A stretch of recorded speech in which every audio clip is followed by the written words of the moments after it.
Hello and welcome back to Drippy Drez. Today is going to be a short audio, being that once again I only have about half an hour's worth of content to talk about.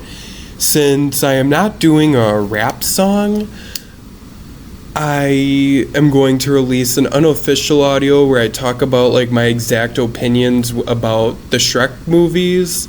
And I will include timestamps for those of you who think that you already have a general enough idea for what I think of Shreks 1, 2, and 3, and you just want to hear about my opinions of the other Shrek movies, exactly what I thought about them. And that is why I'm going to include timestamps in the description for the audio.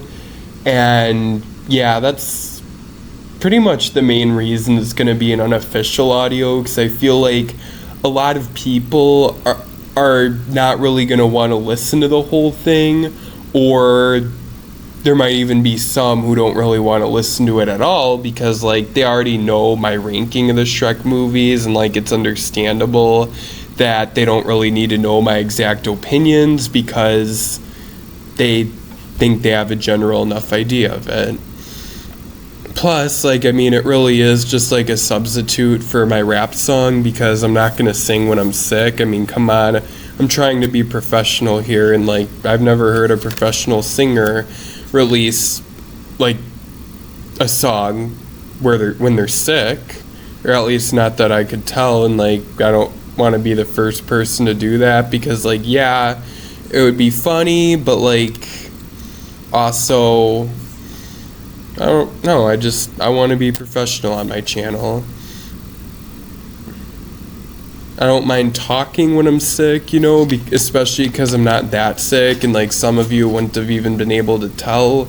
But come on, singing when you're sick? How many times do you think I'm going to be singing and then all of a sudden I'll cough and I'll have to restart the whole audio? Anyways, next week I will be releasing 2 rap songs on Saturday, as well as an audio on Friday and an audio on Sunday. This weekend it's just going to be 3 audios, today's for Agatha All Along, tomorrow's unofficial audio, and then Sunday's real audio. And speaking of talking about small moments, I know how I can make this audio as long as possible. Of course, not as long as if I were to have 2 episodes to talk about, but long, given the half hour's worth of content that I have. So without further ado, let's get started. I really thought it was cool how they showed Lilia falling. That really foreshadowed what was going to happen later on in the show. And it just really went along with kind of the way she experiences life. She doesn't experience things in order, being that she time travels within her mind. And I really thought that was funny when Billy and Agatha got to the trial and all of a sudden they were wearing costumes from fictional stories. And I thought it was funny when Lilia and Jen got to the trial and they were also in costumes from fictional stories. It was funny when they were in the tunnel looking for the bookshelf and Lilia just kept not remembering what she was saying. I also really liked how they did a lot of flashbacks, because this episode was about Lilia and she doesn't experience time in order, or didn't experience time in order, I should say. And they told the story the same way that she experienced life. And it was kind of sad when she died, but at the same time it was also very happy, because she wanted to die, she wanted her life to end that way, knowing that she saved them. And yeah, I guess it kind of surprised me that Rio actually turned out to be Death. Only because, I don't know, I guess it was just a little bit too obvious. With a show like this, you would expect it to be at least a little bit unpredictable, being that, it's kind of a Halloween show. It's coming out around Halloween, and I don't know how to explain it. Like, you would expect, like, that line where she says she wants her bodies, like, to not be so obvious. That did also surprise me, how the 7 could be killed off so easily. Oh no, like, I know a lot of people are probably gonna say, oh, that was lame, you know, there should have been more of a fight, blah, blah, blah, but then, I mean, I guess Marvel could also be like, nope, they're not really dead, you know, only Lilia died, and then, like, do something with the 7. Or they could introduce a character who becomes death that isn't as easy to kill and have that be in one of their big movies. Who knows? I mean, yeah, this show is going kind of like I predicted. Like, it's definitely a lot bigger than some of the other Marvel shows. Like, it's definitely a lot bigger than She-Hulk, thankfully. I mean, so far it's definitely a lot bigger than Moon Knight. I kind of want to say that it's a lot bigger than Miss Marvel, but I don't know, like, I don't want to say that the Marvels wasn't that important to the MCU. I mean, it definitely wasn't as great as what it could have been, but I mean, that doesn't mean it wasn't important, because we saw that end credit scene where Photon ended up in another universe, and now with the X-Men becoming part of the MCU, you never know how that's gonna go. And yeah.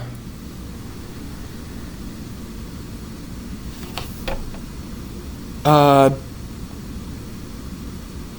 really liked how that card game turned out to be about Lilia and not Billy, because it went along with her story and her powers, and I don't know, I guess, like,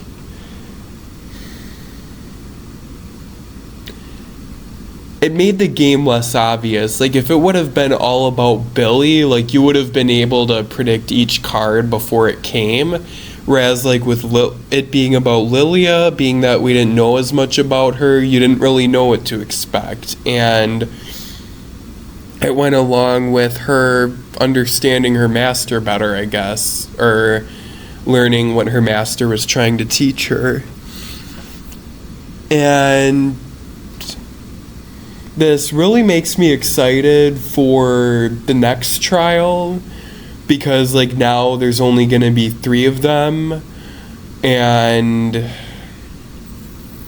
yeah, I mean, I guess this last time, like, they really only needed one person, I guess, because they really only needed Lilia. But who knows, like, maybe next time, maybe in the next trial it'll be like, oh no, you know, this would have been better off with 4 or 5 people, and, like, the stakes will be higher, and it'll lead to an epic finale that'll contribute to the MCU. And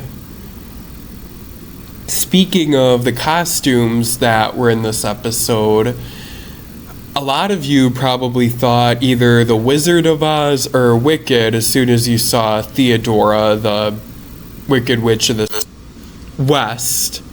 I almost said South, because I am so used to thinking of her as the Good Witch. Or wait, no. Oh my gosh, I'm sorry. I'm getting my mythology mixed up. I was gonna say that there's this one Disney movie that's not on Disney Plus, and it is called Oz the Great and Powerful. And no, it is not a remake of The Wizard of Oz. It is where a guy becomes the Wizard of Oz, and a girl becomes the Wicked Witch of the West. Wait a second. Am I getting my mythology mixed up? Hold on, let me look it up. Hold on. Oz the Great and Powerful characters. No, I'm not going to edit this audio because this is funnier. I do not feel bad for messing this up, because I'm sure a lot of you are laughing right now. Oh my gosh. Hold on. Theodora the Good.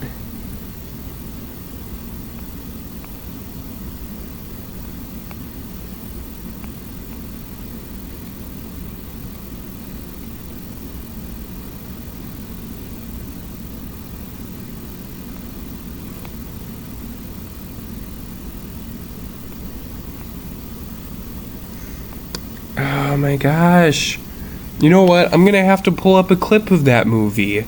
Because this...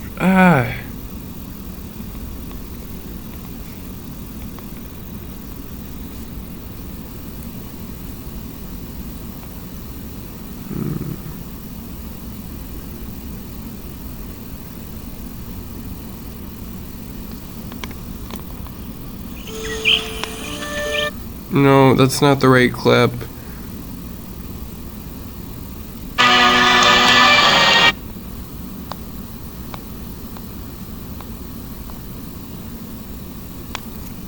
Oscar Goes to Oz. You'll know who Oscar is. What? Okay, I can't find this clip anywhere. Wait a second. Okay, so in Oz the Great and Powerful, yeah, Theodora, she either... Wait, I think Glinda was the Good Witch of the North in that movie at first, and then Theodora was the Good Witch of the South, and then she becomes the Wicked Witch of the West, or it's the other way around. Glinda started off as the Good Witch of the South, stayed the Good Witch, and Theodora was the Good Witch of the North at first and becomes the Wicked Witch of the West. Something like that. It's somewhere along the lines. I'm sorry. I haven't watched this movie in like... I haven't watched this movie in like 3 years, but it's really good, and I would highly recommend it to anybody. Even if you don't like The Wizard of Oz, I would still recommend it for anybody who wants to see action and visuals, or anybody who loves Disney and who wants to see one of Disney's less popular movies. Well, that was my review of Agatha All Along, episode 7. I love the story. I love the way they did stuff. I'm really looking forward to episode 7 and 8, and I hope Marvel does more shows like this where they don't just focus on the main character, like they focus on the backstories of other characters as well. Like, I really think that would be a great move for Marvel as a whole, because it'll just allow like more story building, and it'll give them more stuff to build off of in the future. Yeah, and that was my review for Oz the Great and Powerful, I guess, or mini review, because I don't want to do a full review for a movie in a podcast that's supposed to be talking about a TV show. I might do a full review on Oz the Great and Powerful, depending on how many people watch it. So with Oz the Great and Powerful, if you are planning on watching it, or if you already have watched it and would like to hear my review about it, please leave a comment in the comment section below. I know I said I wasn't gonna depend on other people leaving comments in order to do videos and audios, like I was gonna do stuff on my own. But of course, with running a YouTube channel, I learned that with some things you kind of have to rely on comments and like participation from the audience, because like sometimes, you know, like there's stuff you want to talk about and like those are the videos you want to create, and other times you have like videos and audios that you want to create, but at the same time, like, you know, it's not worth it if there's not a lot of people who are interested in it. And, you know, as much as I am sure that there's people who want to watch Oz the Great and Powerful and who are going to watch it, I also know that there are a lot of people who are going to listen to it, and all they're going to want to listen to is the fact that Oz the Great and Powerful is the one movie that's not on Disney Plus, even though it is a Disney movie, and that's just gonna be enough to get them to not want to watch it. Whereas the other movies I talk about are popular, everyone is gonna want to watch it. This one ain't so popular, and there's just gonna be those people who don't want to watch it. And that is why I just want to make sure before doing a review on Oz the Great and Powerful that everyone on my channel, or at least a good enough amount of people, are people who want to watch Oz the Great and Powerful or who have watched it. And thank you all for listening to my reviews. Feel free to hit that like and subscribe button if you haven't already. Please leave a comment in the comment section below. I will talk to a lot of you tomorrow and all of you on Sunday.